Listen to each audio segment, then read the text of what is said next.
রোজা রাখা অবস্থায় কি গুপ্তাঙ্গের লোম পরিষ্কার করা যাবে? জাকাতের টাকা কাউকে না বলে দেওয়া যায় হবে কিনা এবং ভাই বোনকে জাকাত দেওয়া যাবে কিনা? তারাবির নামাজের মাঝে বা শেষে কি দোয়া করা যাবে? রমজান মাসে দৈনিক ওজিফা হিসেবে কোন কোন সূরাগুলো পড়বো? মসজিদে যদি তারাবির হক আদায় করা না হয় তাহলে কি একাই নামাজ পড়া যাবে? রোজা অবস্থা যদি হস্তমৈথুন করে তাহলে রোজা ভেঙে যাবে কিনা? ভেঙে গেলে যদি সাথে সাথে ফরজ গোসল করে পুনরায় রোজার নিয়ত করে তাহলে কি রোজা হবে না? রোজা অবস্থায় ঘুমের মধ্যে স্বপ্নে কিছু খেতে দেখলে কি রোজার কোনো সমস্যা হয় কিনা? জাকাতের টাকা খরচের খাতগুলো কি কি?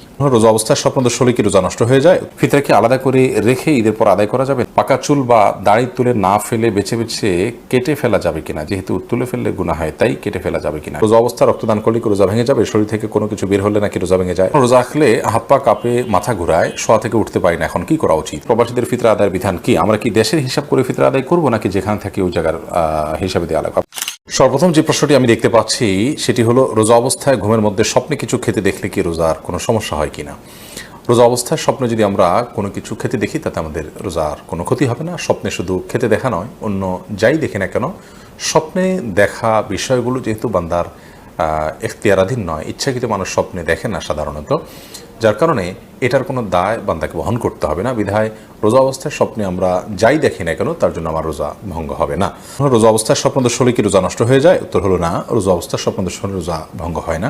একটু আগে আমরা বলেছি স্বপ্নে যাই কিছু দেখুক মানুষ তার জন্য বান্দাকে কোনো দায়বর্তা বহন করতে হয় না। তবে স্বপ্নদোষের ফলে যদি বীর্যপাত হয়ে থাকে তার ফলে গোসল ফরজ ঠিকই হবে। এছাড়া স্বপ্নদোষের কারণে রোজা ভঙ্গ হবে না। ফিতরা কি আলাদা করে রেখে ঈদের পর আদায় করা যাবে? না, ঈদের পর আদায় করলে ফিতরা আদায় হবে না, বরং ফিতরা আদায় করতে হবে ঈদের সালাতের আগে। নবী করিম সাল্লাল্লাহু আলাইহি ওয়াসাল্লাম বলেছেন, মানদ্দাহা ক্বাবলা সালাহ, যে ব্যক্তি ঈদের আগে ফিতরা আদায় করবে ফাহিয়া মাকবুলা, তাহলে সেটা ফিতরা হিসেবে কবুল হবে। ওমানদ্দাহা বাদা সালাহ, যে ব্যক্তি ঈদের পরে আদায় করবে ফাহিয়া সাদাকাতুম মিনাস সাদাকাত, 10টা সাদাকার মধ্যে সাধারণ দান হবে। এটা ঈদের আপনার কি বলে এটাকে, ফিতরার যে দায়িত্ব সেই দায়িত্বের ফলে কিন্তু আদায় হবে না। এরপরে প্রশ্ন হলো, রোজা অবস্থা যদি হস্তমৈথুন করে তাহলে রোজা ভেঙে যাবে কিনা? ভেঙে গেলে যদি সাথে সাথে ফরজ গোসল করে পুনরায় রোজার নিয়ত করে তাহলে কি রোজা হবে না? এর ফলে রোজা আর জোড়া লাগবে না। হস্তমৈথুন করে বীর্যপাত যদি কেউ করে তার ফলে রোজা ভেঙে যাবে।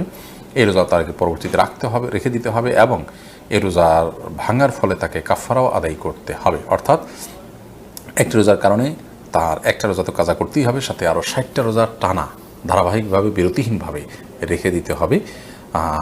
এটি তার জন্য একরকম শাস্তি এবং এটি জঘন্য অপরাধ বটে, যার কারণে আল্লাহ মাফ করুক। এ ধরনের অপরাধ থেকে আল্লাহ তাআলা হেফাজত করুন এবং এই ধরনের অপরাধ থেকে আমাদেরকে বেঁচে থাকার মতো ইমানের শক্তি তাকওয়া আল্লাহ তাআলা আমাদেরকে দান করুন। এরপর প্রশ্ন হলো, রোজা রাখলে হাত পা কাঁপে, মাথা ঘুরায়, শোয়া থেকে উঠতে পারি না, এখন কি করা উচিত? রোজা রেখে যদি কারোর এরকম পরিস্থিতি হয় এবং এটা যদি সহনীয় পর্যায়ে থাকে তাহলে তাকে সিয়াম রাখতে হবে। এই অজুহাতে সিয়াম ভাঙার সুযোগ নেই। আর যদি এটা চরম পর্যায়ে পৌঁছে যায় এবং কোনোভাবেই যদি এটা তারা করতে না পারেন, অর্থাৎ এই সিয়াম রাখতে গিয়ে তার মাথা ঘোরানো এবং হাত পা কাঁপা এটা যদি চরম পর্যায়ে পৌঁছে, যেটা অসহনীয় পর্যায়ে এবং আশঙ্কা থাকে তার জীবনের উপরে, ডক্টর দেখানোর পর ডক্টরও যদি তাকে রেকমেন্ড করেন, যিনি সিয়ামের গুরুত্ব বুঝেন, এরকম ডক্টর, অভিজ্ঞ ডক্টর, তিনি যদি বলেন যে সিয়াম ভেঙে ফেলতে হবে, তাহলে সেক্ষেত্রে রোজা না রাখার সুযোগ আছে। কিন্তু সামান্য একটু শরীর খারাপ লাগছে তখন রেস্ট করবেন, শুয়ে থাকবেন, কিন্তু রোজা ভাঙতে যাবেন না ঠুনকো অজুহাতে। এরপরে প্রশ্ন হলো, রোজা অবস্থা রক্তদান করলে কি রোজা ভেঙে যাবে? শরীর থেকে কোনো কিছু বের হলে নাকি রোজা ভেঙে যায়? রোজা অবস্থা রক্তদান করলে রোজা ভাঙবে না, আর শরীর থেকে কোনো কিছু বের হলেও রোজা ভাঙবে না। তবে রক্তদান করতে গিয়ে যেন এত বেশি রক্তদান করা না হয় বা দুর্বল শরীরে যদি রক্তদান করা হয় যার ফলে তিনি অসুস্থ হয়ে পড়ে রোজা আর কন্টিনিউ করতে না পারেন, সেই পর্যায়ে যাওয়া উচিত নয়। বাকি এক ব্যাগ রক্ত দিলেন, তিনি নিজের প্রতি নিজের আস্থা আছে যে তার বড় কোনো ক্ষতি হবে না, তাহলে তিনি এটা করতে পারেন। অর্থাৎ এর ফলে তিনি রোজা ভেঙে ফেলতে হবে এরকম দুর্বল হবেন না তিনি জানেন, তাহলে সেক্ষেত্রে রোজা দেওয়াটা এটা রোজা ভঙ্গের কোনো কারণ নয়। আর শরীর থেকে কিছু বের হলে রোজা ভঙ্গ হবে না। আমরা অনেকে মনে করি শরীর থেকে কিছু বের হলে রোজা ভঙ্গ হবে, কেউ একটু বমি করেছেন অল্প স্বল্প, তাদের রোজা ভঙ্গ হবে না, রক্ত দিয়েছেন এক ব্যাগ, তাদের রোজা ভঙ্গ হবে না। তবে ইচ্ছাকৃত বমি করলে সেটি রোজা ভঙ্গের কারণ হবে। মূলত শরীরে কোনো কিছু প্রবেশ করলে, শরীরেও না, পাকস্থলীতে, পেটে খাদ্যের কাজ দেয়, এরকম কোনো কিছু হলে সেটি রোজা ভঙ্গের কারণ হবে। এরপর প্রশ্ন হলো, জাকাতের টাকা খরচের খাতগুলো কি কি? জাকাতের টাকার খরচের খাত সম্পর্কে আল্লাহ রাব্বুল আলামিন সূরা তাওবার 60 নম্বর আয়াতে 8টি খাতের কথা বলেছেন। তার প্রথমটি হলো ফকির, দ্বিতীয়টি হলো মিসকিন, অর্থাৎ যার অল্প আছে, যা দিয়ে তার দিন ভালো করে চলে না, একান্ত মৌলিক প্রয়োজনটা পূরণ করতে তার কষ্ট হয় তিনি, অথবা যার কিছুই নেই, এই উভয় শ্রেণী মানুষ। আর তৃতীয়ত হলেন ওয়াল আমিলিনা আলাইহা, জাকাত কালেকশনে যারা নিয়োজিত থাকেন তাদেরকে ইসলামী রাষ্ট্র বেতন হিসাবে জাকাত থেকে দিতে পারবে, যারা জাকাত কালেকশনে থাকবে। আর 4 নম্বর হলো আল মুআল্লাফাত কুলুবুহুম, অমুসলিম যাদেরকে ইসলামের পথে আকৃষ্ট করা প্রয়োজন, তাদের মাধ্যমে মুসলিম মিল্লাহ উপকৃত হবে, তাদেরকে ইসলামের জন্য তাদের সিম্পেথি প্রয়োজন, তাদেরকে জাকাত দেওয়া যেতে পারে। কিংবা যাদেরকে জাকাত দিলে, অমুসলিমদের মধ্যে থেকে যাদেরকে জাকাত দিলে তারা ইসলামের পথে আসবে বা ইসলামের সৌন্দর্য তারা দেখতে পারে, এরকম। 5 নম্বর হলো অফির রেকাব, কৃতদাস দাসী মুক্ত করার জন্য জাকাতের টাকা দেওয়া যাবে। আর 6 নম্বর হলো আল গারিমিন, যারা ঋণগ্রস্ত তাদের ঋণ পরিশোধের জন্য জাকাত দেওয়া যাবে। আর 7 নম্বর হলো ফি সাবিলিল্লাহ, আল্লাহর রাস্তায়। আল্লাহর রাস্তা বলতে অনেক উলামায়ে কেরামের মত হলো জিহাদে যারা লিপ্ত তাদেরকে জাকাত টাকা দেওয়া যাবে। আর 8 নম্বর হলো ইবনে সাবিল, মুসাফির বা পথিক, যার সাথে পর্যাপ্ত টাকা পয়সা নিয়ে খরচ করার মতো, হয়তো তার বাড়িতে ঠিকানা গন্তব্যে অনেক টাকা পয়সা আছে, তো এরকম পথিক মুসাফির তাদেরকেও জাকাত দেওয়া যাবে। এরা হলেন জাকাতের খাত।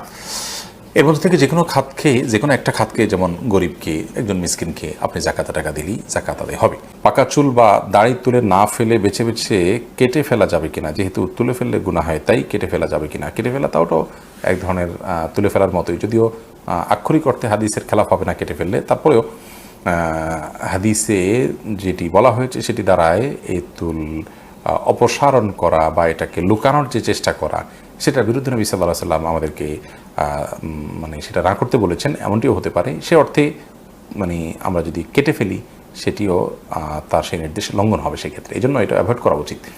এবং তিনি বিকল্প যেটি বলেছেন তা হলো যে আমরা যে কোনো কালার করতে পারি, কালো ছাড়া লাল ইত্যাদি কালার করতে পারি। এরপরে প্রশ্ন হলো, মসজিদে যদি তারাবির হক আদায় করা না হয় তাহলে কি একাই নামাজ পড়া যাবে?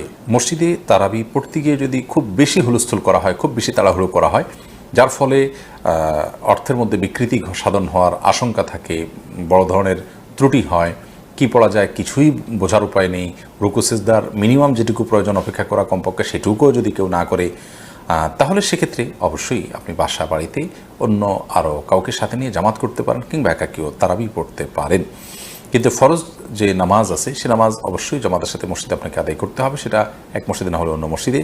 আর তারাবিটা আপনি বাসায় আলাদা জামাত করে আদায় করতে পারেন, বিশেষ করে যখন এই অজুহাত আপনার থাকবে। এরপরে প্রশ্ন, রমজান মাসে দৈনিক ওজিফা হিসেবে কোন কোন সূরাগুলো পড়ব? রমাদান মাসে পড়ার জন্য সুনির্দিষ্ট কোনো সূরা আমার জানা নেই যে অমুক অমুক সূরাই শুধুমাত্র পড়তে রেকমেন্ড করা হয়েছে। আল্লাহ তাআলা মাসে কোরআন নাজিল করেছেন বিধায় গোটা কোরআনই বেশি বেশি করে তেলাওয়াত করা উচিত, বুঝে পড়া উচিত, কোরআনের মর্মচর্চা করা উচিত, কোরআন শোনাশুনি করা উচিত। নিজে তেলাওয়াত করবেন, আরেকজনকে শোনালেন, আরেকজনকে তেলাওয়াত করলেন, নিজে শুনলেন, এরকমটি রমাদানে করা উচিত। বাট রমাদান মাসে কোরআনে কারীমের তেলাওয়াতের জন্য সুনির্দিষ্ট কোনো অংশ ফিক্স নেই যে এটুকুই তেলাওয়াত করবেন বা এই সূরা বারবার পড়বেন, বরং গোটা কোরআনই আপনি তেলাওয়াত করার চেষ্টা করবেন। পুরো কোরআন যদি পড়ে শেষ করতে না পারেন, আপনি চেষ্টা করবেন কোরআনের মধ্যে থাকার, কোরআনের মধ্যে সেটা কোরআন পড়তে পড়তে আপনি মাঝামাঝি যান বা যতটুকু যান গেলেন, কিন্তু কোরআনকে আপনি পড়ে এবং কোরআনকে সময় দিয়ে আপনি রমজান কাটানোর চেষ্টা করবেন। সুনির্দিষ্ট কোনো অংশই পড়বেন এমন কোনো রেকমেন্ডেশন কোরআন হাদিসে আছে বলে আমাদের জানা নেই। মাজেদুল ইসলাম আপনি লিখেছেন, প্রবাসীদের ফিতরা আদায়ের বিধান কি? আমরা কি দেশের হিসাব করে ফিতরা আদায় করবো, নাকি যেখানে থাকি ওই জায়গার হিসাবে দেওয়া লাগবে? আপনি যেখানে থাকেন সেখানকে হিসাব করে আপনি ফিতরা দিবেন।